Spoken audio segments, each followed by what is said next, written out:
Hello student, मैं doctor Hansa Thakur, assistant professor economics, government college Bori, Durg. आज मैं आपको बीए फर्स्ट ईयर की तीसरा यूनिट आपको का चर्चा करने जा रहे हैं, जिसमें आपका बाजार संरचना मार्केट स्ट्रक्चर है, जिसके अंतर्गत आज हम देखेंगे पूर्ण प्रतियोगिता, अपूर्ण प्रतियोगिता। इसमें हम इस यूनिट में देखें तो हमारे पास पूर्ण प्रतियोगिता, एक अधिकारी प्रतियोगिता, एक अधिकात्मक प्रतियोगिता, द्वयाधिकारी, द्वयाधिकारी, कीमती भेद, प्रशासनिक, ये सभी यूनिट इससे टॉपिक इसमें हैं। तो आज हम पहले देखते हैं बाजार की संरचना, मार्केट स्ट्रक्चर। मार्केट स्ट्रक्चर के अंतर्गत आज हम देखेंगे बाजार किसे कहते हैं। बाजार के संबंध में विभिन्न अर्थशास्त्रियों को जो परिभाषा दिया गया है उसको हम आज विस्तार से चर्चा करेंगे। फिर इसके बाद देखेंगे कि बाजार की क्या क्या तत्व होनी चाहिए बाजार के क्रिया के लिए। उसके बाद देखेंगे कि बाजार का वर्गीकरण किन किन क्षेत्रों में हम कर सकते हैं। बाजार के करने के बाद हम देखेंगे कि इसका बाजार के विस्तार के क्या तत्व होती हैं जो प्रभावित कर सकती हैं, कमी या वृद्धि होती है। उसके बाद इस बाजार संरचना में क्या क्या आते हैं, इसको आज हम देख लेते हैं। तो इसे समझने से पहले हम बाजार किसे कहते हैं इसको समझ लेते हैं। तो बाजार वह होता है जहाँ पर स्थान विशेष में क्रेता विक्रेताओं की किसी वस्तु को खरीदने के लिए क्रेता विक्रेता मौजूद होते हैं, उनके बीच प्रतियोगिता होती है। फिर भी हम अर्थशास्त्र में इसको पूर्ण अर्थ नहीं मान सकते। अर्थशास्त्र में हम यह मान सकते हैं कि किसी एक भौगोलिक क्षेत्र को नहीं ले सकते, बल्कि हम यह मान सकते हैं कि वह संपूर्ण क्षेत्र जहाँ पर क्रेता विक्रेता फैले होते हैं और उनके बीच आपस में प्रतिस्पर्धा या प्रतियोगिता होती है, जिसके कारण से हमारा कीमत का निर्धारण होता है उस वस्तु को खरीदने बेचने के लिए। ये था बाजार की अर्थ है। इसके बाद विभिन्न अर्थशास्त्रियों ने बाजार की परिभाषा दिए हैं। बाजार की परिभाषा विभिन्न अर्थशास्त्रियों ने दिया है, जिसमें है आपका कुनो ने परिभाषा में कहा कि बाजार से आशय किसी स्थान विशेष से नहीं होता जहाँ पर वस्तुओं को खरीदी बेची जाती है, पर उस समस्त क्षेत्र से होता है जहाँ पर क्रेता विक्रेताओं के बीच स्वतंत्र प्रतिस्पर्धा होती है और उस प्रतिस्पर्धा के बीच मूल्य एक समान सहज होने की प्रवृत्ति होती है। ये क्रूनो ने अपना परिभाषा दिया। उसी प्रकार से प्रोफेसर एली ने भी बताया कि एली के शब्दों में हम कह सकते हैं कि बाजार का अर्थ उस साधारण क्षेत्र से लगाते हैं जिसके भीतर किसी वस्तु विशेष की कीमतों का निर्धारण करने वाली शक्तियाँ कार्यशील होती हैं। तो ये एली ने अपने परिभाषा में कहा। इसी प्रकार से प्रोफेसर जेवंस ने भी अपना परिभाषा दिया। जेवंस ने बताया कि बाजार शब्द से आशय किसी समूह से है जिसमें व्यापारिक संबंध होते हैं जो किसी वस्तु विशेष से मिश्रित व्यवसाय करते हैं। ये जेवंस ने बताया। तो ये विभिन्न अर्थशास्त्रियों ने जो अपना परिभाषा दिया बाजार के संबंध में, तो हम उपयुक्त परिभाषा बता सकते हैं। इन सभी का अर्थशास्त्रियों ने जो परिभाषा दिया उसके बाद हम कह सकते हैं कि बाजार वह होता है जिसमें क्रेता, संपूर्ण क्षेत्र में क्रेता विक्रेता फैले होते हैं और जिनके भी प्रतिस्पर्धा होती है, उस प्रतिस्पर्धा के होने से मूल्य समान पाए जाने की प्रवृत्ति होती है। ये तो विभिन्न अर्थशास्त्रियों ये विभिन्न अर्थशास्त्रियों की परिभाषा। इसके बाद देखते हैं हम बाजार के तत्व। बाजार के एलिमेंट ऑफ मार्केट। बाजार के तत्व में हम देखते हैं कि बाजार की स्थिति के लिए कौन कौन से तत्व होने चाहिए। तो बाजार के सबसे पहले तत्व होने चाहिए, एक एरिया होनी चाहिए, एक एरिया यानी एक क्षेत्र होनी चाहिए। एक क्षेत्र के लिए हम कह सकते हैं कि बाजार के लिए उस क्षेत्र विशेष का होना कि आज के देखें कि आज की स्थिति में बाजार का विस्तार बृहद होती जा रही है। पूरा स्ट्रक्चर क्या है, बाजार पूरा होते जा रहा है। तो इसके लिए कह सकते हैं कि हम एक क्षेत्र को नहीं ले सकते, उस संपूर्ण क्षेत्र से ले सकते हैं जहाँ पर क्रेता विक्रेताओं के बीच प्रतियोगिता होती है। तो ये क्षेत्र में भी हम नहीं कह सकते। इसके बाद आता है एक वस्तु, कॉमोडिटी, एक वस्तु। इसमें एक वस्तु भी हो सकती है, अनेक वस्तु भी हो सकती है। जैसे एक वस्तु के संबंध में क्रेता विक्रेता करते हैं, ये बड़े शहरों में पाया जाता है, जैसे सराफा का बाज़ार है, चूड़ियों का बाज़ार है और इलेक्ट्रॉनिक सामान, ये एक वस्तु का बाज़ार पाया जाता है। और छोटे छोटे कस्बों में क्या है, बहुत सारी वस्तुओं का बाज़ार होता है, तो ये वस्तु का बाज़ार के संबंध में पाया जाता है। इसके बाद ये होता है कि बाज़ार के तत्व में क्या होनी चाहिए, क्रेता और विक्रेता होनी चाहिए। तभी हम बाजार शब्द के लिए होने के क्रेता विक्रेता दोनों मौजूद होनी चाहिए। इसकी एक की अनुपस्थिति में हम बाजार की परिकल्पना नहीं कर सकते। ये भी नहीं होना चाहिए कि दोनों का वहाँ पर भौतिक लेन देन भी नहीं होना चाहिए। वो कहीं भी बैठ रहे हैं, क्रेता कहीं भी रहें, विक्रेता कहीं भी रहें, फिर भी इनके बीच प्रतियोगिता हो सकती है। क्योंकि आज के क्या होती है, आज पे ऑनलाइन मार्केटिंग है, टेलीफोन के माध्यम से, नेट के माध्यम से आज हम मार्केट कर सकते हैं, तो इसके भौतिक जुड़ाव होना आवश्यक नहीं है। तो क्रेता विक्रेता का इसमें होना आवश्यक है। इसके बाद आता है कि समान प्राइस होना, समान कीमत होना। तो वस्तु का ये है कि जब हम क्रेता विक्रेता की भी आपसी प्रतिस्पर्धा होती है तो वहाँ पर समान कीमत या मूल्य होने की प्रवृत्ति देखने को मिलता है। तो ये था हमारे बाजार का तत्व। इसके बाद देखते हैं बाजार का वर्गीकरण। तो बाजार के वर्गीकरण को हम क्या कहते हैं, 5 भागों में विभाजित करते हैं। 5 भागों में विभाजित करते हैं।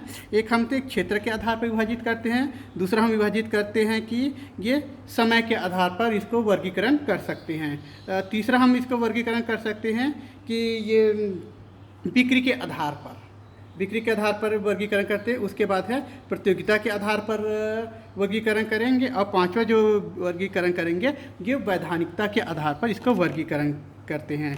फिर हम इसको विस्तार से देखते हैं कि क्षेत्र के आधार पर हम बाजार का कैसे कैसे वर्गीकरण कर सकते हैं। तो पहला वर्गीकरण जो आता क्षेत्र के आधार पर आता है वो आता है लोकल मार्केट यानी स्थानीय बाजार। लोकल मार्केट मतलब आप जानते हैं जहाँ पर शीघ्र नष्ट होने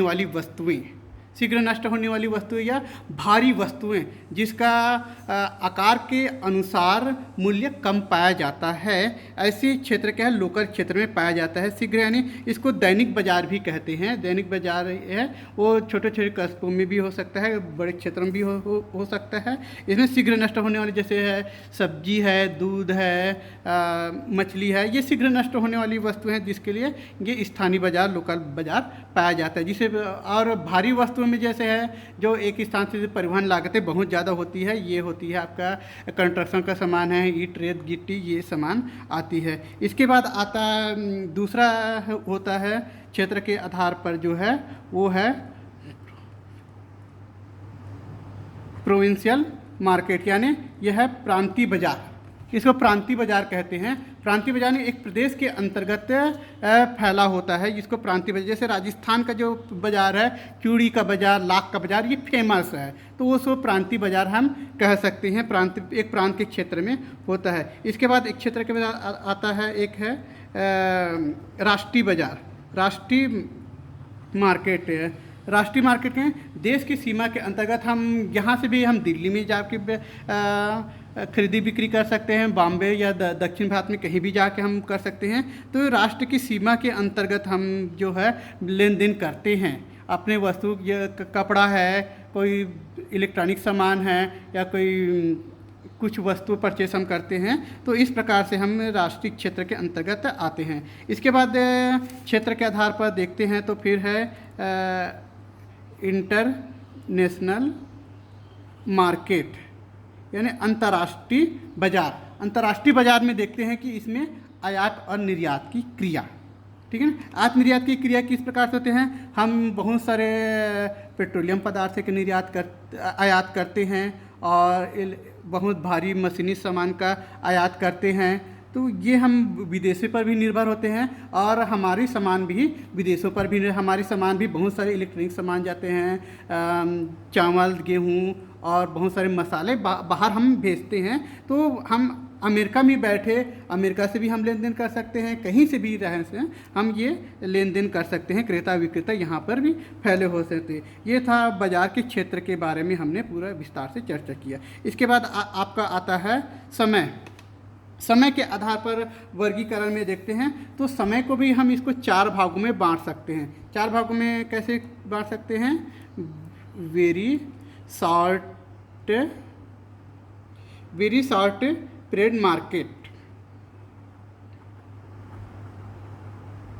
वेरी शॉर्ट यानी अति अल्पकालिक बाजार, अति अल्पकालिक बाजार। अति अल्पकालिक बाजार किसको दैनिक बाजार भी कह सकते हैं। अति अल्पकालिक बाजार क्या है होती है, एक दिन का होता है, एक सप्ताह का भी हो सकता है। इस प्रकार से अति अल्पकालीन बाजार होते हैं। इसमें क्या होती है, वस्तुओं की पूर्ति को मांग के अनुसार से समायोजित नहीं किया जा सकता। इसमें क्या होती है, किसी वस्तु जहाँ पर स्टॉक है, जहाँ पर है उसी क्षेत्र पर ये वृद्धि कमी नहीं किया जा सकता। मांग के आधार पर ये समायोजित नहीं हो पाता। जिसमें है आपका शीघ्र नष्ट होने वाली हरी सब्जियां हैं, मछली, दूध है, ये दैनिक बाजार की स्थिति में आता है। इसी प्रकार से आपका आता है अल्पकालीन बाजार, शॉर्ट पीरियड मार्केट। अल्पकालीन बाजार वह होती है जिसमें वस्तु की मांग बढ़ने पर इतना समय मिल पाता है कि उत्पादक को क्या है, वह एक सीमा तक क्या है वस्तु की पूर्ति को बढ़ा सकता है। यानी पूरी तरह से तो नहीं बढ़ा सकता, मगर कुछ अल्पकालीन बाजार में ये मूल्य निर्धारण में क्या है, पूर्ति की शक्ति बहुत काम करती है। इसमें क्या है, अल्पकालीन मांग में क्या है, समय की दृष्टि के आधार पर क्या है, कुछ महीना हो सकता है, कुछ सप्ताह भी हो सकते हैं। इस प्रकार से ये अल्पकालीन बाजार होता है। इसके बाद हम देखते हैं तीसरा पॉइंट है दीर्घकालीन बाजार।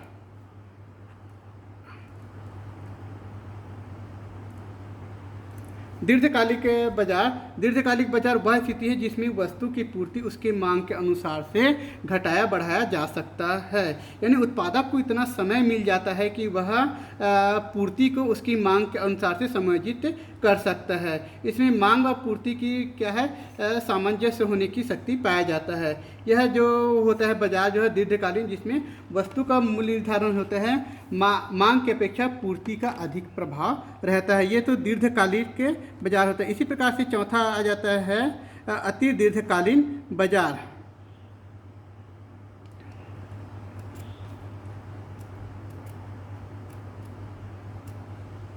अति दीर्घकालीन बाजार वह होती है जिसमें क्या है, उत्पादक उपभोक्ता के स्वभाव के अनुसार से उसकी रुचि, फैशन आदि के अनुरूप वस्तु का उत्पादन कर सकते। इसमें क्या हमारे पास पूरे यानी लॉन्ग टाइम मिल जाता है जिसके उत्पादक वस्तु का उत्पादन करते हैं। तो ये था समय के आधार पर बाजार का वर्गीकरण। इसके बाद हमारे पास आता है बिक्री के आधार पर बाजार का वर्गीकरण। बिक्री के आधार पर वर्गीकरण हम करते हैं। बिक्री के आधार पर भी हम इसको 4 भागों में बांट सकते हैं। 4 भागों में कैसे बांट सकते हैं, 4 भागों में बांटते हैं। मिश्रित बाजार, मिश्रित बाजार में क्या होते हैं, मिश्रित बाजार में वह होती है जिसमें वस्तु का क्रय विक्रय क्या है, विभिन्न मार्केट पाया जाता है जिसमें विभिन्न वस्तुएं होती हैं। एक जगह जाके आप पूरी वस्तु खरीद सकते हैं। जैसे आज की आधुनिक युग में बदल रहा है माल के अंतर्गत आप जाके पूरे जितने भी मार्ट है, बहुत सारे माल खुलते जा रहे हैं, मार्ट है, जिसमें आप एक जगह के पूरी आपकी आवश्यकता के सामान आप खरीद सकते हैं। ये था मिक्स बाजार, मिश्रित बाजार कहते हैं। इसके बाद आता है विशिष्ट बाजार, स्पेशल मार्केट। विशिष्ट बाजार में केवल एक ही वस्तु का क्रय विक्रय होता है। यह जो है बड़े शहरों में होता है। बड़े शहरों में जैसे होता है सराफा का बाजार होता है, सब्जी मंडी होता है, दाल मंडी होता है, और आपको देखने के इलेक्ट्रॉनिक सामान बड़े बड़े शहरों में एक ही क्षेत्र में पाया जाता है। तो ये विशिष्ट बाजार के अंतर्गत पाया जाता है। इसके बाद देखते हैं नमूनों का बाजार, सैम्पलिंग। नमूनों का बाजार मतलब क्या होती है, बिक्री के आधार पर क्या है, संपूर्ण माल को हम देखते हैं। जैसे हमारे पास पूरा स्टॉक रखा होता है, ठीक है ना, तो हम एक सैंपल देखते हैं कि इस गोडाउन में या इस बॉक्स में एक सामान हमको दिखाया जाता है कि ये सामान है। इसके बाद जो जितना भी सामान है वैसे पूरा रखा होता है। तो हम वो सैंपल देख के क्या है, पूरे सामान का हम क्रय विक्रय करते हैं। तो इसको कहते हैं सैंपल या नमूने के आधार पर बाजार करना, बाजार की स्थिति कहलाता है। इसके बाद आता है आपका ग्रेडिंग के आधार पर। ग्रेडिंग के आधार पर हम ग्रेड के आधार पर आप जानते हैं ग्रेड जिसको आप कह सकते हैं ग्रेड के आधार पर कई हैं ग्रेड ब्रांडेड, जिसको हम ब्रांडेड हैं, हम उस वस्तु को क्या है आंख मूंद कर या हम इसको पता है कि ये मूल्य सामान क्या है, वस्तु आकार गुण के आधार पर अच्छी होती है, विशिष्ट होती है, इसके आधार पर हम ये उसमें पूर्ण तरह विश्वास करते हैं कि ये सामान पूरा है। जैसे इलेक्ट्रॉनिक सामान में हैवेल्स का होता है और कपड़े में बहुत सारी अच्छे अच्छे ब्रांडेड होते हैं, तो हम उसी वस्तु का मांग कर सकते हैं कि अच्छी टिकाऊ होती है, इसके गुण आकार रंग रूप देखने में अच्छी होती है। इसी कारण से हम एक ग्रेड मार्केट का हम उपयोग करते हैं, यानी ब्रांडेड वस्तु का करते हैं। तो ये था बिक्री के आधार पर बाजार का वर्गीकरण।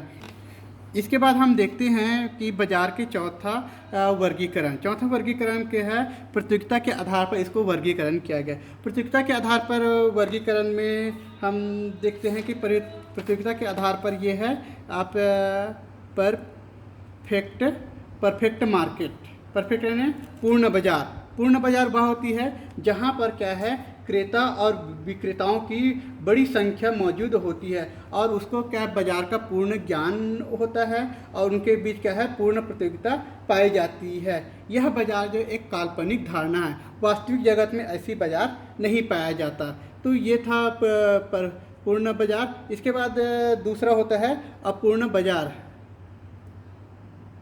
Imperfect market. अपूर्ण बाजार वह होती है जिसमें क्रेता विक्रेताओं की संख्या अपेक्षाकृत कम होती है। इसमें क्या है जस्ट पूर्ण प्रतियोगिता से विपरीत परिस्थिति पाई जाती है। इसमें क्रेता विक्रेताओं को बाजार का पूर्ण ज्ञान नहीं होता है, इसमें वस्तु विभेद पाया जाता है, यानी गैर कीमत प्रतियोगिता होने की स्थिति देखने को मिलती है। यह स्थिति क्या है एक व्यवहारिक जगत में देखने को मिलता है, यानी इसमें है कि अपूर्ण प्रतियोगिता की स्थिति आद्य बाजार स्थिति होती है। इसके बाद हम देखते हैं तीसरा जो प्रतियोगिता के आधार पर पाई जाती है वो है मोनोपोली मार्केट क्या है, इसमें एक वस्तु का एक ही विक्रेता या उत्पादक होता है। विक्रेता उत्पाद यह होता है जो विक्रेता किसी वस्तु की कीमत तथा उसकी पूर्ति पर पूर्ण नियंत्रण रखता है। वह ऐसी वस्तु का उत्पादन करते हैं जिस वस्तु के कोई स्थानापन्न वस्तु उपलब्ध नहीं होती है और उसकी वस्तु की मांग की अड़िलोच क्या होती है शून्य पाई जाती है। इसी वस्तु का ये एक अधिकारी बाजार में उत्पादन किया जाता है। तो ये था प्रतियोगिता के आधार पर बाजार का वर्गीकरण। इसके बाद देखते हैं हम वैधानिकता के आधार पर बाजार का वर्गीकरण, बेस्ड ऑन लेगलिटी। वैधानिकता के आधार पर बाजार को वर्गीकरण को हम 3 भागों में बांटते हैं, जिसमें से है आपका उचित बाजार, फेयर मार्केट। फिर उचित बाजार वह होती है जिसमें सरकार द्वारा मूल्य का निर्धारण किया जाता है और उसी मूल्य पर क्या है क्रेता और विक्रेता के बीच प्रतियोगिता होती है। इसके उचित बाजार भी कहते हैं। उचित बाजार के मतलब यह होती है जिसमें हम सरकार द्वारा जो है सहकारी समिति के द्वारा जो वस्तु का क्रय विक्रय किया जाता है ये आता है सार्वजनिक वितरण प्रणाली के द्वारा जो खरीदी बिक्री करते हैं ये आता है। फिर आता है आपका चोर बाजार, ब्लैक मार्केट। चोर बाजार वह होती है जिसमें उत्पादक या विक्रेता चोरी से सरकार द्वारा निर्धारित मूल्य से अधिक मूल्य पर वस्तुएं बेचते हैं, इसे चोर बाजार कहते हैं। या उन्हीं वस्तुओं का जो बेचते हैं जिनकी पूर्ति बहुत कम होती है, यह ब्लैक मार्केट कहलाता है। तीसरा होता है खुला बाजार, ओपन मार्केट है। यह बाजार होती है जिसमें पूरी तरह से सरकारी नियंत्रण से मुक्त होता है, इसमें कोई सरकार का नियंत्रण नहीं होता। क्रेता विक्रेता के बीच क्या है पूरी तरह से स्वतंत्र प्रतिस्पर्धा पाई जाती है, इसे खुला बाजार कहते हैं। ये था बाजार का वर्गीकरण। इसके बाद आता है बाजार के विस्तार को प्रभावित करने वाले तत्व। बाजार के कौन कौन से ऐसे तत्व हैं जो बाजार के विस्तार में कमी को वृद्धि करने या कम करने में प्रभावित करता है? तो हम देखते हैं कि दो प्रकार से प्रभावित होता है। ये वस्तु के गुण के आधार पर, क्वालिटी ऑफ द प्रोडक्ट, ये वस्तु के गुण के आधार पर प्रभावित होता है। दूसरा जो प्रभावित होता है देश की आंतरिक स्थिति के बारे में, इंटरनल कंडीशन ऑफ कंट्री, देश की आंतरिक स्थिति भी बाजार के विस्तार को प्रभावित करता है। तो बाजार के हम देखते हैं वस्तु के गुण के आधार पर क्या क्या ये प्रभावित करता है। तो ये व्यापक मांग, जिस वस्तु की मांग जो है जितनी अधिक होगी उस वस्तु बाजार भी उतना विस्तृत होगा, और जिन वस्तु की बाजार है कम मांग होगी उसकी कम विस्तार भी कम होगा। इसके बाद दूसरा पॉइंट आता है वहनीयता, पोर्टेबिलिटी, वह वस्तु जो आसानी से एक स्थान से दूसरे स्थान पर ले जा सकते हैं, जिसका भार आकार का मूल्य अधिक हो, भार आकार की तुलना में उसका अधिक हो, वैसे जैसे सोना चांदी, ये वहनीयता इसमें ज़्यादा पाया जाता है। इसी कारण से इसका बाजार का विस्तार अधिक होता है। जिसकी वहनीयता कम होती है उसके बाजार में कम क्षेत्र होते हैं। और वह होती है बाजार है टिकाऊपन, टिकाऊ, जिस वस्तु का शीघ्र नष्ट होने वाली वस्तु क्या है सीमित क्षेत्र में होते हैं, और जैसे साग सब्जी मछली ये छोटे छोटे क्षेत्र में होते हैं। जिस बाजार क्या है जो नष्ट नहीं होती वो उसका बाजार है विस्तृत होता है। सोना चांदी मशीनें सामान है, इसका क्षेत्र विस्तृत होता है। अब चौथा पॉइंट देखते हैं, वस्तु की पर्याप्त पूर्ति। जिस वस्तु की पूर्ति पर्याप्त होती है उसका बाजार क्या है विस्तृत होता है, और जिसकी पूर्ति क्या है पूर्ति कम होती है उसका विस्तार कम पाया जाता है। इसके बाद हमारा अगला पॉइंट आता है, ये है वस्तु के नमूने या ग्रेड की उपलब्धता।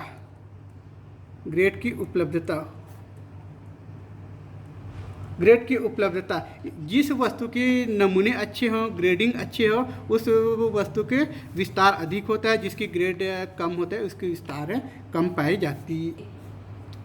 इसके बाद देखते हैं कि वस्तु स्थानापन्न,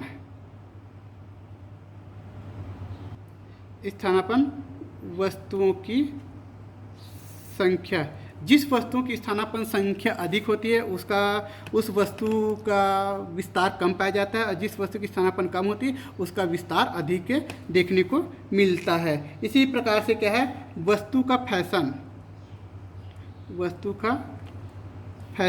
जिस वस्तु का क्या है फैशन अधिक बढ़ता है उसका विस्तार अधिक होता है। जिसका फैशन प्रचार नहीं होता उसका बाजार भी कम देखने को मिलता है।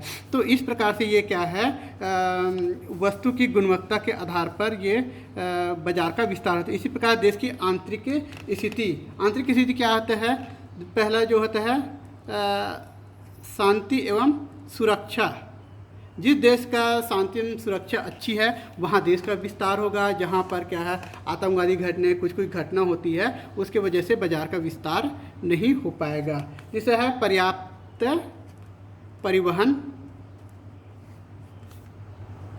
परिवहन साधन, जहाँ पर पर्याप्त परिवहन साधन है, एक वस्तु कुशलता से एक दूसरे स्थान पर पहुंचाए जा सकते हैं, वहाँ पर क्या है बाजार का विस्तार होता है। जहाँ पर परिवहन की साधनें कम होती है वहाँ बाजार का विस्तार नहीं हो सकता। तीसरा है मौद्रिक कुशलता। जिस देश में क्या है मौद्रिक कुशलता है या मौद्रिक स्थायित्व है, साख का अच्छी स्थिति है, तो बैंकिंग सुविधाओं अच्छी है तो वहाँ बाजार का विस्तार होगा। जहाँ पर बैंकिंग सुविधाएं मौद्रिक स्थिति ठीक नहीं है तो वहाँ बाजार का विस्तार नहीं हो सकता। चौथा है मूल्य की स्थिरता। जहाँ पर मूल्य की स्थिरता पाई जाती है, मूल्य में एक समान बनी की स्थिति होती है वहाँ बाजार का विस्तार होता है, और जहाँ मूल्य में उथल पुथल होता है वहाँ बाजार का विस्तार नहीं हो पाता है। और दूसरा है अगला है सरकारी नीति। यदि सरकार क्या है स्वतंत्र व्यापार नीति अपनाता है, स्वतंत्र व्यापार यानी जो व्यापारिक की स्थिति है उसको स्वतंत्र छोड़ देती है, वहाँ पर क्या है बाजार का विस्तार अधिक होती है। और जहाँ पर सरकार पूर्ण अपने नियंत्रण में लेता है बाजार को वहाँ बाजार का विस्तार नहीं हो पाता है। ठीक, ये है। अगला पॉइंट है उत्पादकों की ईमानदारी। ईमानदारी देखने, जहाँ पर उत्पादक उद्योगपति वस्तुओं का बाजार में विस्तार करने की ईमानदारी स्थिति पाई जाती है, वहाँ बाजार का विस्तार होता है। जहाँ पर उद्योगपति बेईमान होते हैं तो वहाँ पर बाजार सीमित क्षेत्र में होते हैं। अगला जो है वो पैकिंग का ढंग। जो पैकिंग का ढंग जिस क्षेत्र में, जिस देश में अच्छी होती है, जैसे कोल्ड स्टोरेज पाया जाता है, वहाँ पर बाजार का विस्तार होता है। कोल्ड स्टोरेज नहीं होता, वहाँ पर बाजार का विस्तार नहीं हो पाता। ये था बाजार के विस्तार को प्रभावित करने वाले फैक्टर है, तत्व होता है। इसके बाद आता है बाजार की संरचना, स्ट्रक्चर। बाजार की संरचना में हम आज पूरा देख ले बाजार की स्थिति क्या है, प्रभावित करने वाले क्या तत्व है। तो मार्केट स्ट्रक्चर में देखते हैं कि मार्केट स्ट्रक्चर को 3 स्थितियां पाई जाती है, जिसमें है पूर्ण प्रतियोगिता, एकाधिकारी, अपूर्ण प्रतियोगिता। तो इसमें हम देखेंगे अपूर्ण प्रतियोगिता को भी हम 3 भागों में विभाजित करते हैं। पहला है पूर्ण प्रतियोगिता,